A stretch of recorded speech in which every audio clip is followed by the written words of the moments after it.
ദൈവവചനമേ നമോ നമഃ. ജീവവചനമേ നമോ നമഃ. വചനദീപ്തിയിൽ തവഹിതം പോൽ ദൈവരാജ്യം പണിതിടുന്നേ. വിശ്വമഖിലം തവ മഹത്വം ദർശിപ്പതിന്ന ദൈവമഹത്വത്തിലേക്ക്.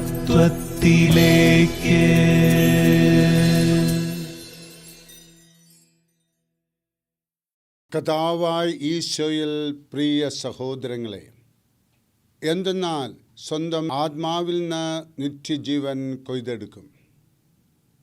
ഗലാത്യ 6:8. നടുന്ന വിത്ത് ചെറുതാണെങ്കിലും കാലാന്തരത്തിൽ വലിയ ചെടിയും വളരെ ഫലങ്ങളുണ്ടാകും.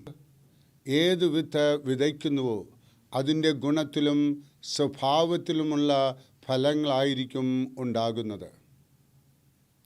മാവിൻ തൈ നട്ടാൽ വലിയ മാവും മാമ്പഴവും ഉണ്ടാകും.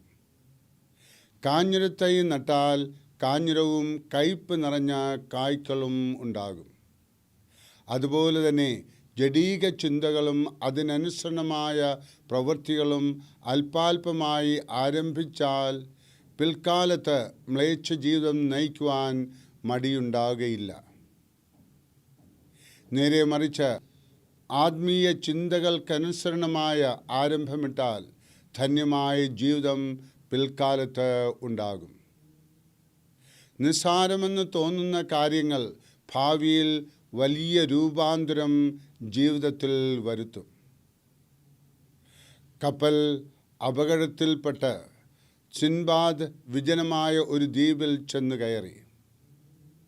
അലഞ്ഞു നടന്ന ഒരു പുഴയരിയിൽ എത്തിയപ്പോൾ നദി കടക്കാൻ ആഗ്രഹിച്ച് കരയിൽ ഇരിക്കുന്ന ഒരു വൃദ്ധനെ കണ്ടു. അയാളുടെ അപേക്ഷയനുസരിച്ച് സിൻബാദ് അയാളെ തോളിലേറ്റി മറുകരയിലെത്തിച്ചു. പക്ഷേ വൃദ്ധൻ തോളിൽ നിന്ന് ഇറങ്ങുവാൻ തയ്യാറായില്ല.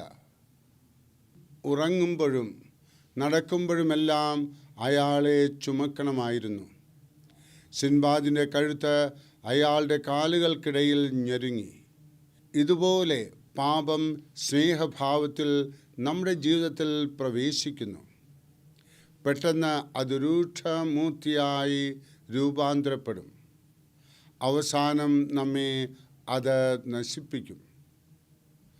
വലവീശിയ മുക്കുവനും ലഭിച്ച കുടം തുറന്നപ്പോൾ ഉള്ളിൽ നിന്ന് ഒരു ഭൂതം വെളിയിൽ വന്ന് അയാളെ വിഴുങ്ങുവാൻ വെമ്പൽ കൊണ്ട് ആക്രോശിച്ചതായി ഒരു കഥയുണ്ട്. അതുപോലെ പാപം ക്രമേണ വളർന്ന് ഭീകരരൂപം പ്രാപിച്ച് നമ്മെ നശിപ്പിക്കും. പാപത്തിൻ്റെ ഏറ്റവും ചെറിയ വിത്തിനു പോലും നമ്മുടെ ജീവിതത്തിൽ സ്ഥാനം കൊടുക്കരുത്. എന്തു വിതച്ചാലും ഫലം പല മടങ്ങായിരിക്കും. IMS അമ്മയുടെ അനുഗ്രഹം നിങ്ങളുടെ ജീവിതത്തിൽ ഉണ്ടായിരിക്കട്ടെ. എല്ലാ കാര്യത്തിലും IMS അമ്മ നിങ്ങളെ അനുഗ്രഹിക്കട്ടെ. ആമേൻ.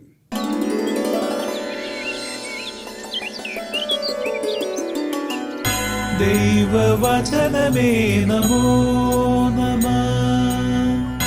ജീവവചനമേ നമോ നമഃ. വചനദീപ്തിയിൽ തവഹിതം പോൽ ദൈവരാജ്യം പണിതിടുന്നേ.